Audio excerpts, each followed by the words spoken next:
জয় গুরু। ইষ্টপ্রাণ দাদা ও মায়েরা, আজ ইষ্ট প্রসঙ্গে খুবই গুরুত্বপূর্ণ এই তথ্যগুলি জেনে নেব। পরম দয়াল বলে দিয়েছেন, হয়তো আমরা অনেকেই জানি না। ভিডিওটি প্রচুর শেয়ার করবেন যাতে এই গুরুত্বপূর্ণ তথ্যগুলি সবাই জানতে পারেন। নতুন হলে ইউটিউব চ্যানেলটি সাবস্ক্রাইব করে পাশের বেলটি বাজিয়ে রাখবেন।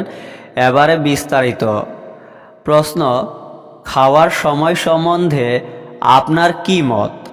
শ্রী শ্রী ঠাকুর উত্তরে বললেন, খিদে লাগলে তখন খাওয়াই ভালো। প্রশ্ন, ডাক্তাররা তো রোজ এক সময়ে খাওয়ার কথা বলেন। শ্রী শ্রী ঠাকুর বললেন, রোজ এক সময়ে যদি খিদে পায় তাহলে তো খুবই ভালো। খিদে না পাওয়া সত্ত্বেও কি খাওয়া ভালো?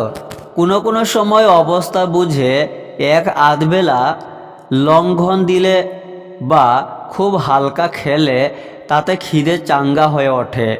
পেটটাকে অযথা ঘাটাতে নেই। জোর করে চাপালে তা হজম হয় না, তাতে বরং ক্ষতি করে। খিদে বুঝে কোনো কোনো বেলা ভাত রুটি ইত্যাদি না খেয়ে লিকুইড ফুড তরল খাদ্য খাওয়া ভালো। সুস্থ অবস্থায় মাঝে মাঝে হালকা খাবার খেয়ে উপবাস শুক্রবার করার মতো পূর্বাহ্নে হবিষান্ন গ্রহণ করে সেদিন আর কিছু না খাওয়া, শিশু প্রাজাপত্য করা ইত্যাদি শরীরের পক্ষে ভালো। সাধারণ উপবাসের সময় জলটা বেশি খাওয়া ভালো। প্রশ্ন, অল্প পয়সার মধ্যে এমন কি খাওয়া যায় যাতে শরীরে বেশ বল হয়? শ্রী শ্রী ঠাকুর বললেন, আমাদের যা করে গেছে তার তুলনা নেই। ওই আতপ চাল, কাঁচকলা, ডাল, সৈন্ধব, দুধ, কলা, ঘি, এক কথায় হবিষ্যান্নই সেরা খাদ্য। তিল ও কাঠবাদামটা খুব উপকারী। কাঠবাদাম ঘষে খেতে হয় মিষ্টি দিয়ে।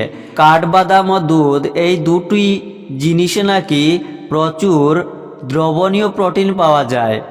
ছানা হজম করা শক্ত, তাই দুধ কাটার কথা বারণ ছিল আগে। এখনও অনেক জায়গায় দুধ কাটে না।